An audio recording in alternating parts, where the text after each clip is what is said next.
Lalu apa yang bisa dimaknai dari masuknya putra bungsu Jokowi sebagai kader PSI? Kita akan bahas bersama Direktur Eksekutif Parameter Politik Indonesia, Adi Praitno. Mas Adi, selamat malam. Selamat malam Nitya. Terkuak sudah ya, jadi sosok mawarnya tidak perlu tebak-tebak buah manggis lagi. Tapi begini, yang menarik justru adalah karena penyerahan KTA Kaisang sebagai kader PSI ini di rumahnya Pak Jokowi. Bagaimana Anda membaca momen ini? Ya sebenarnya secara prinsip kalau kita melihat PSI sejak awal memang tegak lurusnya dengan Jokowi. Bahkan dalam Kopdarnas Nasional beberapa waktu yang lalu dilaksanakan di Istora Senayan, PSI mengusung slogan yang cukup luar biasa, Jokowisme. Teman-teman PSI itu menegaskan bahwa sikap politik, orkestrasi, manuver, dan bahkan mazhab politik mereka tentu beririsan kuat ya dengan Jokowi. Jadi tidak mengherankan kalau kemudian per hari ini kita bisa melihat bagaimana Kaisang Pangarap ini kemudian mendapatkan kartu anggota partai dari PSI. Mungkin Kaisang melihat bahwa ada mutual interesting, mutual understanding antara PSI dan Kaisang. Hmm. PSI lihat sebagai partai politik yang selama ini memang selalu tegak lurus, selalu pasang badan dengan Jokowi. Jadi tidak mengherankan kalau kemudian pilihan politik dari Kaisang berlabuh ke partai politik yang sebenarnya sampai saat ini dari dulu merupakan replika politik dari Jokowi. Bagi saya tidak ada yang terlampau mengejutkan. Satu-satunya yang mengejutkan adalah kenapa PSI, Iya. apapun judul PSI ini adalah partai politik yang tidak lolos ke Senayan. 2 hari yang lalu, Mbak Nitya, saya di Twitter itu nulis satu status yang kemudian diserbu oleh teman-teman PSI. Saya mengatakan ibarat ukuran baju, baju yang dipakai oleh Mas Kaisang masuk ke PSI ini terlampau kecil, terlampau sempit ya. Karena mengingat Mas Kaisang ini kan punya nama besar, apapun Betul. judulnya, Mas Kaisang ini cukup populer, Hmm. anaknya presiden yang saat ini digandrungi oleh begitu banyak Gen Z dan kelompok-kelompok milenial.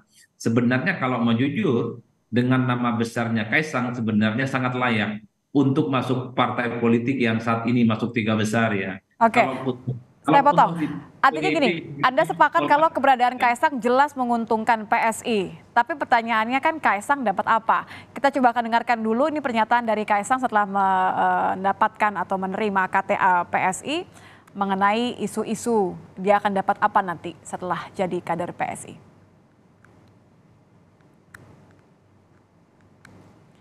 Kita akan dengarkan terlebih dahulu pernyataan dari Kaisang. Lihat dulu, tapi yang mau gimana pun pasti nanti kami dari PSI, kalau mungkin bukan saya ya kami akan memajukan tokoh-tokoh nasional yang emang pantas untuk dimajukan. Ya sekarang sebagai saya akan berjuang sebagai anggota. Ya masih anggota. Rencana kan mau jadi ketum ini Mas. Ya pokoknya itu doain aja.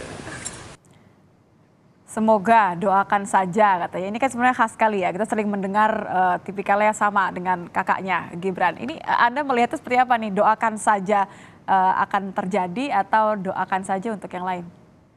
Ya saya kira potensial Mas Kaisang misalnya untuk menjadi orang penting di PSI kan cukup terbuka. Pernyataan tadi itu kan menegaskan ya Kaisang siap menjadi orang penting ya entah itu ketua umum ataupun dewan pembina yang saya kira dua posisi strategis yang di PSI memang nyaris cukup prestisius ya yang sepertinya memang cukup layak untuk diberikan kepada Kaisang. Oleh karena itu bagi saya kalau Kaisang masuk PSI hanya sebatas anggota biasa tentu bajunya terlampau kecil, Hmm. terlampau sempit ya. Makanya tidak mengherankan ketika Kaisang ke PSI, dugaan publik kalau tidak ketua umum, kalaupun toh tidak ketua atau sekretaris Dewan Pembina, mungkin akan ada posisi yang cukup strategis di mana memang menempatkan posisi Kaisang pada posisi yang cukup kunci ya. Tapi di luar itu yang sebenarnya ramai itu nih dia yang dibaca oleh publik sebenarnya terkait bergabungnya Kaisang itu kan dua hal. Pertama, apapun judulnya Kaisang ini pasti hasil komunikasi, minta pendapat dan masukan kepada Pak Jokowi. Jadi tidak mengherankan kalau kemudian replika politik dari Jokowi saat ini ada di Kaisang ya. Yang kedua, yang ramai diperbincangkan publik itu ya karena memang kenapa Kaisang tidak ke PDIP, justru Ya. ke PSI. Partai politik yang selama ini memang misalnya cukup diidentifikasi bahkan memiliki kedekatan dengan Prabowo Subianto. Meski PSI sampai hari ini belum menentukan pilihan politiknya, apakah tetap ke Ganjar atau ke Prabowo, tapi ini kan relatifly akan memancing hubungan yang relatifly akan agak sedikit kurang nyaman, terutama dengan teman-teman PDIP memasuki tahun politik ini. Oleh karena ini, menurut saya kegaduhan ini akan selesai kalau in the end PSI itu mendeklarasikan kembali dukungan politiknya kepada Ganjar.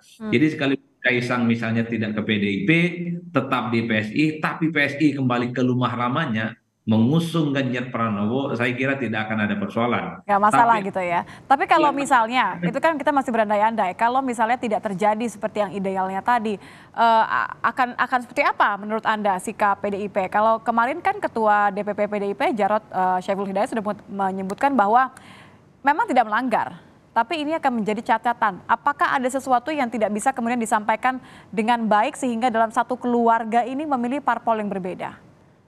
ya sebenarnya teman-teman PDIP beberapa waktu yang lalu silih berganti mengingatkan bahwa tradisi politik di PDIP itu di mana keluarga besar mereka berada dalam satu rumpun dan satu barisan di PDIP.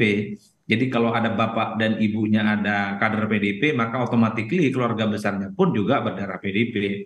Tapi rasa-rasanya itu tidak terlampau menjadi perhatian oleh Kaisang. Terbukti per hari ini Kaisang lebih memilih PSI sebagai pilihan politiknya. Tentu bagi PDIP memang kalau kita melihat reaksinya datar-datar saja, mereka tidak kritis, mereka tidak agresif, bahkan mereka menganggap ini persoalan biasa gitu ya. Meski secara alamiah harus diakui, tentu PDIP sangatlah kecewa ya karena apapun mereka berharap betul bahwa Kaisang yang saat ini notabene-nya adalah anak presiden harus menjadi bagian dari PDIP. Saya membaca ini adalah bagian dari komunikasi politik dari teman-teman PDIP. Kalau agresif menyerang Kaisang khususnya tentu ini akan kontraproduktif. Justru PDIP lah yang kemudian akan mendapatkan kritikan dari publik ya. Oleh karena itu kalau mau jujur ya PDIP nggak nyaman sebenarnya dengan Kaisang masuk ke PSI. Tapi pada saat yang bersamaan PDIP tidak bisa berbuat banyak. Karena apapun pilihan politik seseorang itu tidak bisa Pribadi ya. diintervensi oleh siapa. Jadi sangat Ya, disayangkan tapi tapi tidak ada yang bisa dilakukan. Baik, terima kasih Mas Adi Praitno sudah bergabung bersama kami di Kompas Malam. Selamat malam Mas Adi.